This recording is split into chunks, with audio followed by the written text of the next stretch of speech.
నమస్కారం. నేను మీ ప్రశాంత్. గత 2 రోజులుగా జరుగుతున్న పరిణామం కాంగ్రెస్ ప్రభుత్వం వారు గాని, టీఆర్ఎస్ ప్రభుత్వం వారు గాని, బీఆర్ఎస్ ప్రభుత్వం వారు గాని ఆయన మీద బురద జల్లే కార్యక్రమం మొదలు. దయచేసి ముఖ్యంగా కొంతమంది మేమే మహామహనీయులం అనుకుని చెప్పుకొని కొంతమంది కల్వకుంట్ల కవిత గారి కోసం నేను మాట్లాడుతున్నాను.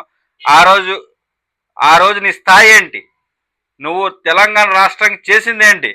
ఆ రోజు చాలా విషయాల్లో పవన్ కళ్యాణ్ గారు చాలా రకాలుగా అనేకంగా పరోక్షంగా చాలా విషయాల్లో కూడా తెలంగాణ రాష్ట్రాన్ని యొక్క కృషి, ఆయన యొక్క మంచితనాన్ని ప్రజలకి అందాలని అనేక సేవా కార్యక్రమాలు మొదలుపెట్టారు.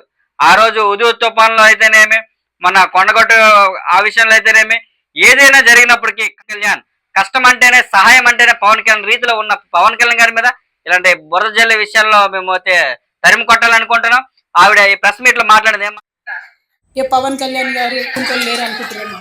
ఇగో ఈ టీఆర్ఎస్ 2.0 అంట. వీళ్ళు చేసింది ఏంటి? ప్రజల పక్షాన మాట్లాడేది ఏమైనా ఉందా?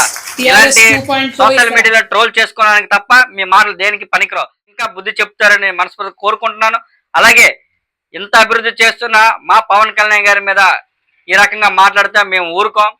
మీ అంతు చూస్తామనేది మరొకసారి జ్ఞాపకం చేసుకుంటున్నాం. మా పవన్ కళ్యాణ్ గారు చాలా ముందుకు వెళ్తున్నారు. ఇంకో విషయానికి వస్తే తెలంగాణ రాష్ట్రం నవ నిర్మాణం అనే పేరు పెట్టడం మాకు చాలా ఆనందదాయకం వచ్చింది. పనుల వల్ల వెనకబడి ఉంది. దాన్ని ముందడుగు తీసుకెళ్లాలని సాధకులతో మీటింగ్ పడుతుంటే మీరు ఈ రకంగా మాట్లాడడం సభాముఖం కాదు. ఇంకేమంటున్నారు? పళ్ళు రాలుతాయి. రాష్ట్రం వచ్చింది, ఈసారి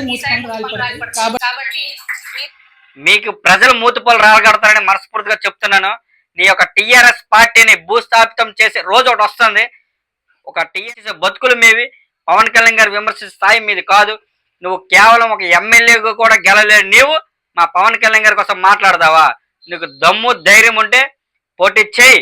ఎమ్మెల్యేగా కానీ నా నాన్న సీఎం అనుకొని ఎమ్మెల్సీ కోటాలో ఊడిగం చేసిన నీకు పవన్ కళ్యాణ్ గారు రాజకీయం కోసం మాట్లాడే హక్కు లేదు. ఈ రకంగా ముందుకెళ్తే మాత్రం చాలా ఇబ్బందులు వస్తాయి. మీ తెలుగు ప్రజలందరం ఒకటే.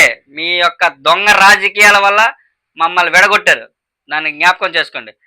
జై హింద్, జై జనసేన.